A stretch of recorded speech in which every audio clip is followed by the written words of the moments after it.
आप लोग पेपर में पढ़े होंगे, हरियाणा सरकार द्वारा जो है निजी क्षेत्र में स्थानीय लोगों को जो है 75% आरक्षण दिया गया, जिसे पंजाब हरियाणा हाईकोर्ट ने जो है असंवैधानिक घोषित कर दिया। तो ये जो असंवैधानिक घोषित किया गया, अब जानते हैं कि ये मामला कहां से शुरू होता है।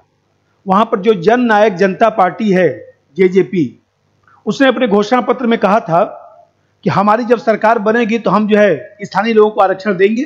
बाद में बीजेपी के साथ कोलैबोरेशन करके सरकार बनाया गया और ये आरक्षण जो है इसके लिए कानून बनाया गया। तो 2020 में ही विधेयक बन गया था, 2021 में कानून बना और फिर इसको जो है 15 जनवरी 2022 को लागू किया गया।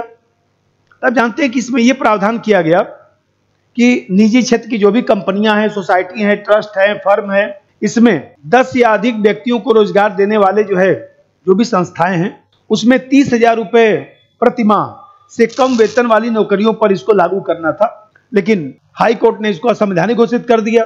अब जानते हैं कि Haryana state employment of local candidate act 2020 के माध्यम से यह कानून बनाया गया था। 2021 में, अभी मैं बताया कि 2021 में कानून बना, फिर 2022 में इसको लागू कर दिया गया। ऐसा नहीं कि पहली बार कोई घटना घटा है। महाराष्ट्र, आंध्र प्रदेश, कर्नाटक, मध्य प्रदेश, झारखंड, सभी राज्यों ने प्रयास किया, लेकिन किसी कारण से पूरे भारत में कहीं पर भी जो है ये लागू नहीं हो पाया। अब जानते हैं कि 1984 में सुप्रीम कोर्ट ने प्रदीप जैन मामले में निवास के आधार पर आरक्षण नीति को असंवैधानिक घोषित कर दिया था। इसके बाद 1995 में जो है आंध्र प्रदेश का मैटर था, सुनंदा रेड्डी का मामला था और उसमें 5% जो है अतिरिक्त लाभ देने की बात की गई थी, उसको भी सुप्रीम कोर्ट ने रद्द कर दिया था। इसी तरह 2002 में जो है राजस्थान में सरकारी जो शिक्षक भर्ती था, उसमें जो है इस तरह के आरक्षण लागू करने का व्यवस्था किया गया, वो भी असंवैधानिक घोषित हुआ। 2019 में इलाहाबाद हाईकोर्ट ने जो है SSC के तहत जो एक निकाला गया था, उसमें जो फॉर्म निकाला गया था उसमें महिलाओं को प्राथमिकता देने की बात की गई थी और इलाहाबाद हाईकोर्ट ने भी जो है उसको असंवैधानिक घोषित कर दिया था। थोड़ा सा हम लोग बैकग्राउंड में चलते हैं। एक ऊर्ध्वाधर आरक्षण होता है वर्टिकल और दूसरा जो है क्षैतिज होता है हॉरिजॉन्टल। तो देखिए 2021 में जो है सौरभ यादव बनाम उत्तर प्रदेश सरकार का मामला था। इसी में सुप्रीम कोर्ट ने जो है वर्टिकल और हॉरिजॉन्टल आरक्षण को जो है परिभाषित किया था। आप अपने दिमाग में ये रखिए कि जो वर्टिकल आरक्षण है वो सामान्यतः जाति के आधार पर दिया जाता है। जैसे पिछड़े वर्ग के जो लोग हैं, जो सुप्रीम कोर्ट ने सामाजिक शैक्षणिक रूप से परिभाषित किया था कि जाति के आधार पर हम आरक्षण दे सकते हैं, जैसे SC के लिए, ST के लिए, OBC के लिए जो आरक्षण दिया जाता है उसको हम लोग वर्टिकल रिजर्वेशन कहते हैं।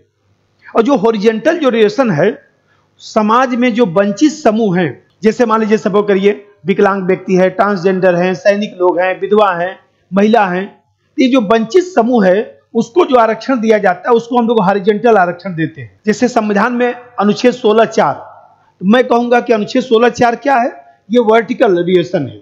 अब मान लीजिए 15(3) की मैं बात करूं, जिसमें महिला आरक्षण की बात है, तो 15(3) के तहत जो है वो क्षैतिज आरक्षण दिया जाएगा। संविधान जब हमारा लागू हुआ था तो 1951 में हम लोगों ने SC ST का जो आरक्षण दिया वो वर्टिकल आरक्षण था और बाद में आप जानते हैं कि परिस्थितियों में परिवर्तन आने लगा।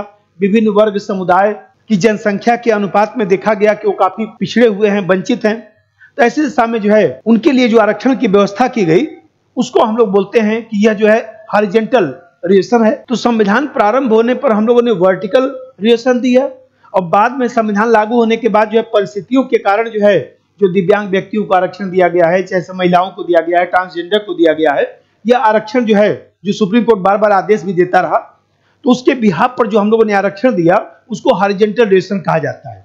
अब मसला है कि हरियाणा ने जो स्थानीय लोगों को जो निजी क्षेत्र में आरक्षण दिया था उसको हाई कोर्ट ने असंवैधानिक घोषित क्यों किया। तो देखिए पहला चीज तो यह है कि यह समानता के अधिकार का उल्लंघन है, जो अनुच्छेद 16(3) में कहा गया है। भाई हम लोग क्या समानता का अधिकार जो है, नौकरियों में समानता का अधिकार अनुच्छेद 16 में कहा गया है। अब फिर आप देखते हैं कि 16(3) में ही ये कहा गया है कि निवास के आधार पर आरक्षण दिया जा सकता है, लेकिन निवास के आधार पर जो आरक्षण है उसके लिए संसद कानून बनाएगा ना, राज्य विधानमंडल को तो अधिकार ही नहीं है। दूसरा तर्क जो हाई कोर्ट में दिया गया कि हरियाणा सरकार जो है सॉइल ऑफ द सन, भूमिपुत्र की नीति जो लागू कर रही है निजी क्षेत्र में, यह एक प्रकार से कह सकते हैं कि संवैधानिक अधिकारों का उल्लंघन है। यह हमारे जो है मूल संविधान की जो भावना है उसके विपरीत है। और जानते हैं कि जो औद्योगिक संघ है हरियाणा के, उन लोगों ने भी तर्क दिया कि भाई यदि ऐसा कानून आप लागू करेंगे तो जो एमएनसीज हैं, जो मल्टीनेशनल कंपनियां हैं, बहुराष्ट्रीय जो निगम है, वो राज्य से बाहर चली जाएगी, पलायन कर लेंगे। और यदि ऐसा आरक्षण आप लागू करेंगे तो इससे उत्पादकता भी प्रभावित होगी, प्रतिस्पर्धा भी प्रभावित होगी, और इस तरह से देखा जाए तो वहां पर तमाम जो कंपनियां काम कर रही हैं उसमें कमी आ सकता है। देखिए, हाई कोर्ट ने कहा कि प्राइवेट कंपनी जो है अनुच्छेद 12 के तहत राज्य की परिभाषा के तहत नहीं आता है, उन पर मूल अधिकार लागू करने का दबाव हम नहीं डाल सकते। जैसे मान लीजिए हम लोग मूल अधिकार को लागू करने के लिए कुछ आरक्षण में फेरबदल करते हैं, तो हम प्राइवेट कंपनी पर ऐसा नहीं दबाव डाल सकते, क्योंकि अनुच्छेद 12 के तहत, राज्य शब्द के तहत निजी क्षेत्र की कंपनियां आती ही नहीं है। रोजगार देना सरकार की जिम्मेदारी है और यह सुनिश्चित करना भी जिम्मेदारी है कि अनुच्छेद 14 का उल्लंघन न हो। और हाईकोर्ट ने कहा कि निजी क्षेत्र की नौकरियां विशुद्ध रूप से कौशल और विश्लेषणात्मक दिमाग पर आधारित, और यदि ऐसा आरक्षण देंगे तो कौशल युक्त जो युवा है उसके अधिकार का उल्लंघन होगा। यह कानून जो है योग्यता के साथ अन्याय करेगा। निजी क्षेत्र की नौकरियां पूर्णतः, अभी मैं बताया कि योग्यता और कौशल पर आधारित होती हैं, और निवास के आधार पर निजी क्षेत्र में नौकरी देना, आरक्षण देना रोजगार संरचना में अराजकता भी पैदा कर सकता है। तो आप देख रहे हैं, इन्हीं कारणों से पंजाब हरियाणा हाईकोर्ट ने जो है इसको असंवैधानिक घोषित कर दिया। और सुप्रीम कोर्ट का जो निर्णय था पहले से, जो अभी मैं बताया हूं, उसी निर्णय पर चलने का ही हाईकोर्ट ने काम किया और हाईकोर्ट ने मना कर दिया। अब देखिए, हरियाणा सरकार ने क्या तर्क दिया था आरक्षण देने के लिए। हरियाणा सरकार का मानना था कि यह कानून केवल भौगोलिक वर्गीकरण को बताता है। जैसे अनुच्छेद 14 आप लोग पढ़ते हैं तो उसमें जो है अनुच्छेद 14 में वर्गीकरण, क्लासिफिकेशन है, क्लासिफिकेशन अंडर आर्टिकल 14 जो आप लोग पढ़ते हैं, तो उसमें भौगोलिक आधार भी है। तो उसने कहा कि भाई, हरियाणा सरकार ने कहा कि भौगोलिक आधार पर हम जो है ऐसा कर सकते हैं। लेकिन अभी मैं बताया कि अरे कर तो सकते हैं, लेकिन निजी क्षेत्र की कंपनियां अनुच्छेद 12 के तहत आती ही नहीं है, तो कैसे आप कर सकते हैं। हरियाणा सरकार ने एक और तर्क दिया। उसने कहा कि centre for monitoring Indian economy जो संस्था है, CMIE, आप लोग पढ़ते होंगे इकोनॉमिक्स में, तो उसकी रिपोर्ट में ये कहा गया था कि हरियाणा की जो बेरोजगारी दर है पिछले 4 वर्षों में जो है औसत से ज्यादा रही, और 2020 में जो है 40% युवाओं को नौकरी नहीं मिली। तो इस व्यवस्था से हम लोग युवाओं को नौकरी दे सकते हैं। हरियाणा सरकार का यह भी मानना था कि हरियाणा में औद्योगिकरण की जो प्रक्रिया है, जो नगरीकरण की प्रक्रिया है, शहरीकरण की जो प्रक्रिया है, बहुत ज्यादा है। इससे भूमि का अधिग्रहण हुआ। अब परिणामतः कृषि क्षेत्र में जो है रोजगार कम हो गया। सरकार का यह भी मानना था कि महामारी के बाद जो है स्थानीय स्तर पर लोगों को रोजगार जो है नहीं मिल पा रहा था। बेरोजगारी की समस्या का समाधान करने के यह एक विकल्प है।